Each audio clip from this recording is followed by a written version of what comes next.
what I want to do in this video is think about the origins of algebra. The origins of algebra.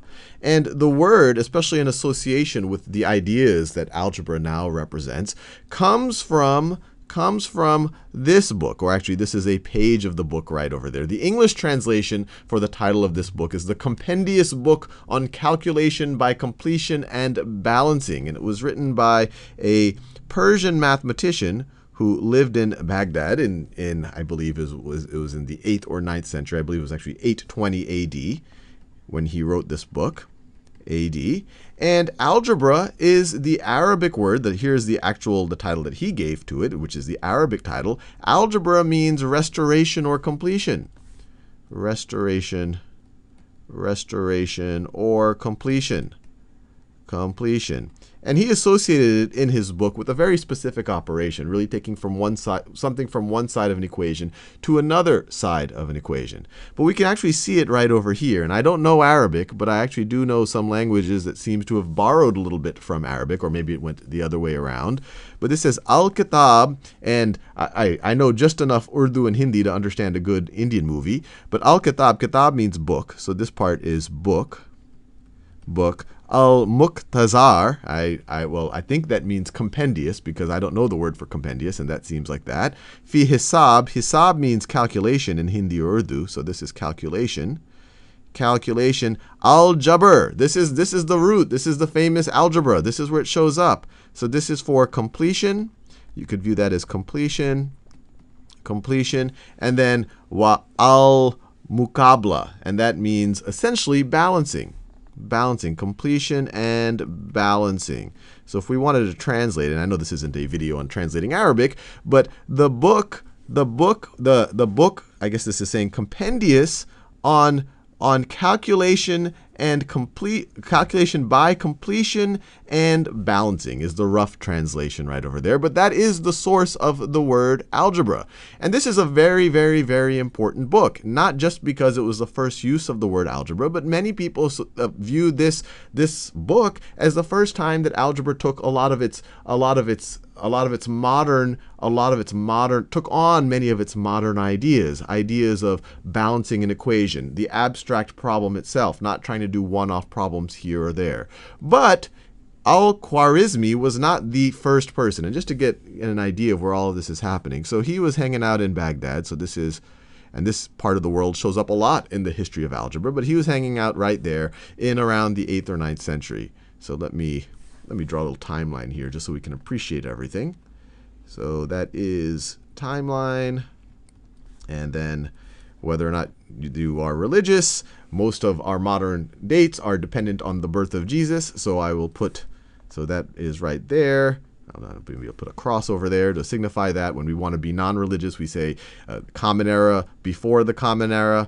When we want to be religious, we say AD, which means in the year of our Lord, Anno, I don't know the Latin, Anno Domini, I believe, year of our Lord. And then when we want to, and in the religious context, instead of saying before Common Era, we say before Christ, BC. But either way, so this is 1000 in the Common Era. This is 2000 in the Common Era.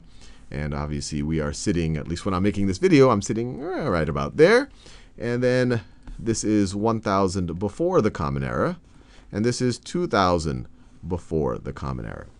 So the first traces, and I'm skipping out, and really it's just what we can find. I'm sure if we were able to dig more, we might be able to find other evidence of different civilizations and different people stumbling on many of the ideas in algebra.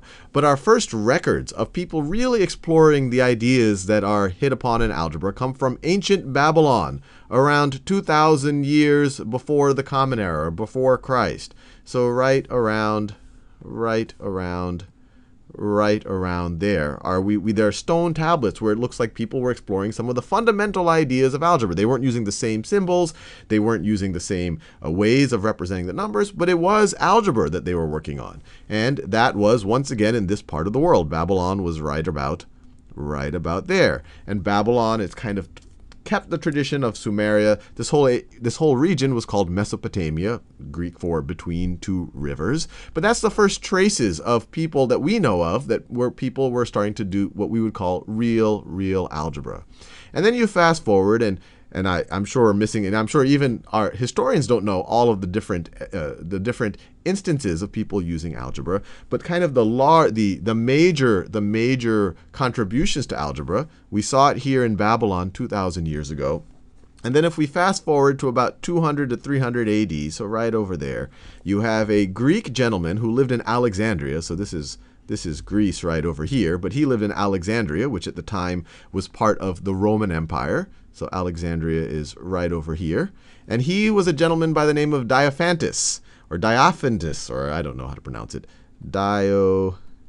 Diophantus, and he is sometimes credited with being the father of algebra, and it's debatable whether it's Diophantus or whether it's Al-Khwarizmi. Al-Khwarizmi kind of started using these terms of balancing equations and talking about math in a pure way, while Diophantus was more focused on particular problems, and both of them were kind of beat to the punch by the Babylonians, although they all did contribute in their own way. It's not like they were just copying what the Babylonians did. They had their own unique contributions to what we now consider algebra, but many, especially Western historians, associate Diophantus as the father of algebra, and now Al-Khwarizmi is sometimes what other people would argue as the father of algebra. So he made significant contributions. And if you go to 600 AD, so if you go to about 600 AD, another famous mathematician in the history of algebra was Brahmagupta in India.